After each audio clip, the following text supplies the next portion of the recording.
ሲጀመር የሰው ልጅ የተፈጠረው በተለይ በስራ ውስጥ ተቀጥሮ እንዲሰራ አይደለም።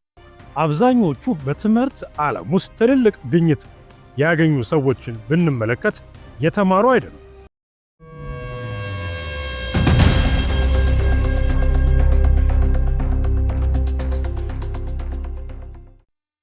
ፐርፐዝ ድሪቭን ላይፍ ኖርክ የሚባለው ዓላማ መር ህይወት በዚች ምድር ላይ አንድ ሰው ኖረ የሚባለው ምን ሲያደርግ ነው? በተለያየ ሰው ህይወት ውስጥ የተለያየ ዓላማ አለ። ያንን ዓላማ መፈጸማችሁ በዚህ ምድር ላይ በትክክለኛ ኖራችሁ ዓላማችሁ ፈጽማችሁ ሄዳችኋል ሊባል ይችል ይሆናል። በእያንዳንዳችን ውስጥ ያለውን ሐሳብ እንደ ዓላማ ወስደን ያንን ፈጽመነዋል ከተባለ ይህች ዓለም የምትነግራችሁ ነገር ሁሉ አላፊ ጠፊ ጊዜያዊ ነው። ስለዚህ ትክክለኛው ዓላማ አንድ ሰው በዚች ምድር ላይ በትክክል ኖሮ ዓላማውን ፈጽሟል የሚባለው በመጀመሪያ ደረጃ ወደዚህ ዓለም ሲመጣ የተፈጠረበትን ዓላማ በትክክል ማወቅ ሲችል የመጀመሪያው እርሱ ያንን ካወቀ በኋላ የሚወስዳቸው እርምጃ ዓላማውን በየዕለቱ ለማሟላት መትጋት ይሆናል ማለት ነው።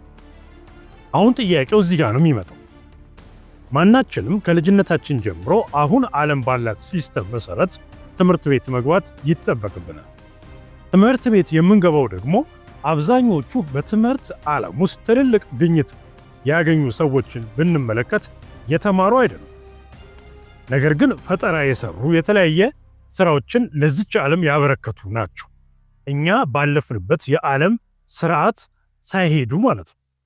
ታዲያ እነዛ ያልተማሩ ሰዎች አሁን ላይ አብዛኛዎቹ በህይወት የሉ። እጅግ በጣም ጥቂቶቹ በህይወት ሊኖሩ ይችላሉ። ነገር ግን የትምህርት ካሪክለም በተለይ የተቀረጸው በሞቱ ሰዎች ላይ ተመርኩዞ ነው። ስለዚህ እነዛ የሞቱ ሰዎች የሰሩትን ስራ እንዴት ሰርተውት እንደነበረ ነው የምትማሩት። እናንተ ያንን ካወቃችሁ በኋላ የራሳችሁን ፈጠራ ልታክሉበት ትችላላችሁ። እውነት ለመናገር ከሆነ የትኛውም ትምህርት ቤት፣ ዩኒቨርሲቲ፣ ኮሌጅ፣ ኢንስቲትዩት ፈጠራን የሚያስተምር የለም፣ ሊያስተምርም አይችልም። ስለዚህ ይህ ሆኖ ሳለ ታዲያ ይህች ዓለም ዓላማህን ፈጽም የምትለው ምን ስታደርግ ነው? በአንድ ስፍራ ላይ ሰራተኛ ሆናችሁ ተቀጥራችሁ በምታገኙት ደሞዝ ህይወታችሁን መምራት ስትችሉ፣ ነገር ግን አሁንም በትክክል ዓላማችሁን አስፈጽማችኋል ማለት አይቻልም። ሕያው አምላክ አንተን ወይም አንቺን ሲፈጥራችሁ በዚህ ምድር ላይ እንድትሰሩት በእያንዳንዳችሁ ውስጥ ያስቀመጠው ለእናንተ የተጻፈ ዓላማ አለ። ያንን ዓላማ የምታገኙት ደግሞ የሕያው አምላክ ቃል በሆነው በመጽሐፍ ቅዱስ ውስጥ ነው። ስለዚህ ያንን ዓላማ አግኝታችሁ ያንን ዓላማ እየተከተላችሁ በትክክለኛው መንገድ ስትሰሩ ከዛም በኋላ ብታልፉ እንኳን ከዚህ ዓለም በትክክል ዓላማችሁን አሟልታችኋል ይባላል። በዚህ ዓለም ላይ ትልቁ ነገር ሀብት ማከማቸት። ጌታ ኢየሱስ ሲናገር ሰው ዓለምን ሁሉ ቢያተርፍ ነፍሱን ግን ቢያጎድል ምን ይጠቅመዋል ይላል።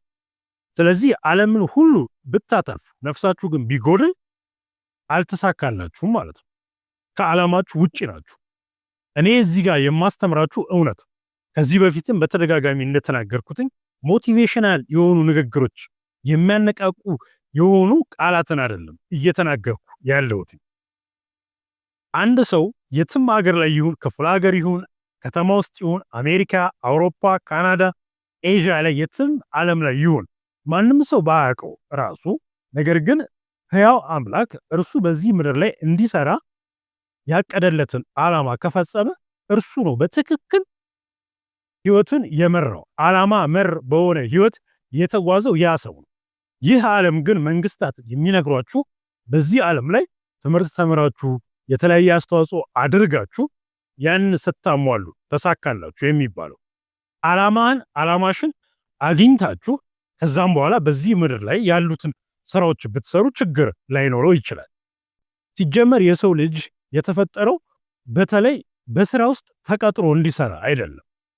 ሕያው አምላክ ሰውን ከመፍጠሩ በፊት ነበረ ለሰው የሚሰራውን ያዘጋጀለት። ስለዚህ ሰውን ከፈጠረው በኋላ ወደ አዘጋጀለት ወደ ኤድን ገነት ወሰደ። ያንን እንዲንከባከብ በዚህ ምድር ላይ በባህር በየትኛውም ቦታ በሚንቀሳቀሱ ላይ ሁሉ ስልጣን እንዲኖረው ሹመት ነው የሰጠው።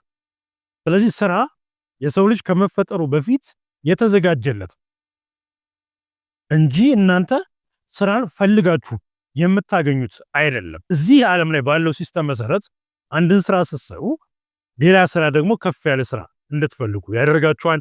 ከፍ ያለ ስራ ደግሞ ለማግኘት ስትጥሩ መማር እንዳለባችሁ ያስገድዳችኋል።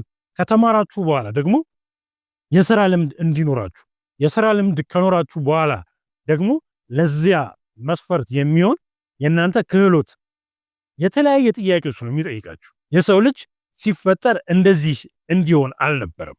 ለዚህ ነው በተለያዩ ዓለማት ስራ በማግኘት በማጣት የሰዎች አስተሳሰብ ከዋናው ዓላማ የሚለይ።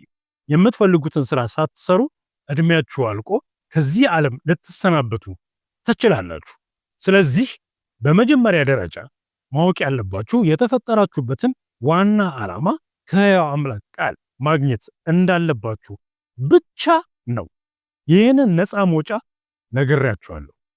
ሰው በዚህ ዓለም ላይ ተሳካለት የሚባለው ሕያው አምላክ እርሱ ሲፈጥረው በዚህ ምድር ላይ ምን ማድረግ እንዳለበት የወሰነው የጻፈዋል። ያንን አውቆ ሲተገብር ብቻ ነው። ይሄ ንግግር እዚህ ዓለም ላይ ላሉ መንግስታት፣ ለቀጣሪዎች፣ ለተለያዩ ግለሰቦችና መሪዎች ላይመች ይችላል። እውነቱ ግን ይሄና ይሄ ብቻ ነው። ዛሬ ነገ ሳትል ከመጽሐፍ ቅዱስ ላይ አንቺ የተፈጠራችሁበትን ዓላማ ፈልጉ። ያንን ስታገኙ ብትታወቁም ባትታወቁ ደሞዛችሁ ከሕያው አምላክ እጅ ነው የሚሆነው። ያኔ በትክክልም ከናንተ የሚጠበቀውን የተፈጠራችሁበትን ዓላማ አሟልታችኋል ማለት ነው። ሌላው ሁሉ የሚከተላችሁ ይሆናል።